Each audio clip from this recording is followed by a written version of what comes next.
نبی علیه صلوات و سلام چې الله پیغمبر راولېږي اولینه خبر یې دا ورکړه چې ته دې خلکو ته ووایه چې دغه شرک غلطه عقیده ده.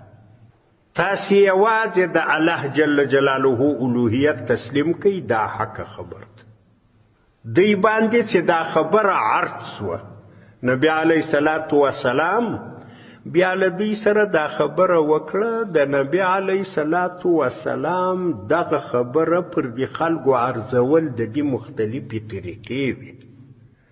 ګوره مسله په ډېره اساني باندې نه ده راغلې، په دې کې سخت مشکلات او سخت تکلیفونه راغلي دي. نبی علیه صلوات و سلام د دغې خبرې په بدل کې ډېر تکلیفونه بار کړي دي. نبی علیه صلوات و سلام د دغې خبرې په بدل کې سخت ځورېدلی دی. دا خو ما مخکې تاسې ته وویل، یو ورځ مخکې دا خبره وکړه. یو دغه خبرې دي چې دا موږ تی ته کوو، یو هغه خبرې دي چې انبیاو خلکو ته کولې. د دې تر مابین ډېر فرق دی. موږ چې تاسو ته خبره کوو خو الحمدلله جامعه د اسلام ده، ټولنه اسلامي ده، د خلکو په زړو کې د ایمان وزن ده. خلک ټول دې خبرې ته راغب دي چې کم سړی دا خبره ورته کوي د الله د دین خبره، هغه سړي سره یې محبت وي، د هغه عزت کوي، هغه ته په درنه سترګه ګوري، نو بیا دا خبرې کول اسانه دي. اوس ما ته اسانه دي، پر لوړ ځای درته ناست یم، ښه پوست، څوک مې مخالفت نه کوي. د انبیاو حال داسې نه و. انبیاو سره مقابلې کېدې، انبیاو ته اختارونه ورکړل کېدو، انبیاو ته د مرګ ګواښونه کېدو، انبیاو ته د مرګ منصوبې جوړېدې. ما په تېره جمعه کې تاسو ته وویل نوح علیه السلام د الله جل جلاله پیغمبر ده.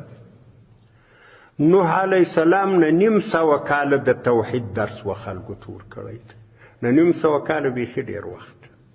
او په دې 900 کاله کې د ده له دې خلکو سره ګزاره دا وه چې ده به د توحید درس خلکو ته شروع کوي، خلک به په راټول سو، دونه به وواو، د هغو له وهلو به دی بیرام سي. د دوی به عقیده داسې وه چې دا مړ سو، دوی به ځینې ولاړ. دی چې بل هغه حالت څخه سم سي، بیا به پر رئیسۍ بلې ټولنې ته به خبره شروع کړه. د دې دین اول وار حقیقت په دغه انداز باندې خپر سوی دی. نبی علیه صلوات و سلام داسې مشکلات بار کړي دي. ما مخکې تی ته وویل نبی علیه صلوات و سلام په حرم شریف کې پر لمانځه ولاړ ده، بیت الله شریف ته نږدې یو سړی راځي، عقبه بن ابي معیط په نامه، یو شدید کافر. دا په غاړه کې څادر ور اچي، غورځي یې، خفه کوي، اراده یې دا ده چې مړ کړي. بیا ابوبکر صدیق صاحب راځي، نبی علیه صلوات و سلام ځینې خلاصوي. نبی علیه صلوات و سلام په حرم شریف کې لمونځ کاوه، خلک هلته سره ناستو، خپل مجلس یې تازه کاوه، سره ویې ویل چې څوک به د فلاني وښه لنګه د هغه د هغې نجاست و مرداري دا به راوړي پر غزار بکي چې د ده توهین وشي. یو سړي دا کار وکړي. بیا فاطمه رضی الله عنها راله، د ده له شا مرداري سره لرې کړ. ګوره دا څونه شدید حالت. آخر الامر نبی علیه صلوات و سلام ته د مرګ منصوبه جوړه سوه چې بله یې هېڅ لار نسته له مرګه ماسي. الله جل جلاله نبی علیه صلوات و سلام ته حکم کوي چې نو له دا کلي ووځه. نبی علیه السلام لاړی، خپل کلی، کور، خپله آبادي، خپل قریبان دا یې پرېښو. 570 کیلومتره لرې مدینې منورې ته دغسې حالات راغلي دي. او دا پر کومه خبر راغلی دی؟ اختلاف پر کومه خبر باندې و؟ اختلاف پر دغه خبر و. نبی علیه صلوات سلام ویل چې علا یو د شریک نه لري، دوی ولې شریکان شته؟ پر دغه خبر اختلاف. دغه اختلاف دغه انداز ته ورسېدی چې د نبی علیه صلوات سلام د مرګ منصوبې جوړې شوې. د نبی علیه صلوات و سلام چې څونه د دوی په تصویر کې د هغه زور کېده یا د دوی په وس پره و، په هغه انداز یې وزوراو نبی علیه. و زموږ خو خیال دا ده چې نبی علیه صلوات سلام به پر یو منبر ورته ناست و، دوی به شاوخوا په راګرځېدلي وو، نو خود به کیسې ورته کولې، لیکن هغه حالت دغه یې نه و. نبی علیه صلوات و سلام انفرادي دعوت د خلکو کړی ده. نبی علیه صلوات و سلام به کور ته یو سړي ته ورغی، هغه ته به وویل چې ګوره ته زما قریب یې، ته زما خپل یې، زما پر تا وسیله ده، زما پر تا رحم ده. دغه حالت چې دا ته پکښې یې دا نقصان ده، زما وجدان یې نه برداشوي دا نقصان، ما پر تا زړه نه کېږي. نو هغه به ورته ویل چې څه پیغام دې راوړی ده؟ ده به ورته ویل چې داسې عقیده خپله کړه چې الله یو د شریک نه، چې هغه یو چا به څه اهلیت درلود هغه به په سمې طریقې جواب کوي چې ځه ته ولاړ شه زه به چرت کې وم. چې چا به نه درلود هغه به بدې خبرې ورته وکړي چې بل بیا عقل دې نه کوي پیدا، ما ته رالې ځه چې بل وارې رانشي. نبي علیه صلات وسلام ټولنې ته دعوت ورکړی دی چې خلک به سره راوغوښتو، ټول به پر یوه ځای سو. او دا دعوت هم دوه قسمه ده.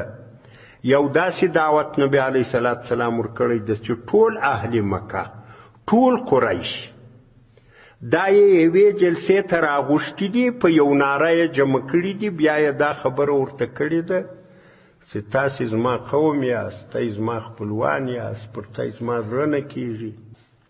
یوه خبره درته کوم، هغه ستی د دنیا او د آخرت سعادت د کامیابي ده. هغوی به ورته ویل چې ښه وایه دغه داسې الله یو د شریک نه لري.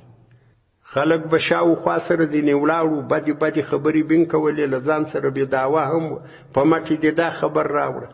نبي علیه صلات وسلام به یوازې پر ځای پرېښود. نبي علیه صلات وسلام خپل قریبان راوبلل، بني هشم خاندان، اکاګان، د اکا زامن، خپلوان. هغو ته یې وویل چې تاسو خو زما کورنۍ یاست، زما خپلوان یاست، دا خبره راسره ومنئ. ابي لهب ورته وویل چې ته موږ له ټولې عربي دنیا سره جنګوې، دا زموږ په وس نه ده. کاکا دا خبرې یې لکه ابي لهب یې څه کاکا او د پلار ورور یو. نو دغه حالاتو سره نبی علیه صلات وسلام مخامخ سوی ده. د دغه خبرې په بدل کې چې اول وار الله جل جلاله نبی علیه صلات وسلام ته دا پیغام ورکړی ده چې خلکو ته دا خبر وکړه چې الله یو د شریک. دغه کم څوک چې دوی د الله سره شریکان ګرځولي دي، یو د نومان یې پرېښي دي، فلان و فلان و فلان، دا نومان غلط دی، دا پالیسي غلط ده، دا دین غلط ده. یوازې د الله جل جلاله الوهیت دی ومني، یوازې الله جل جلاله ته تسلیم سي.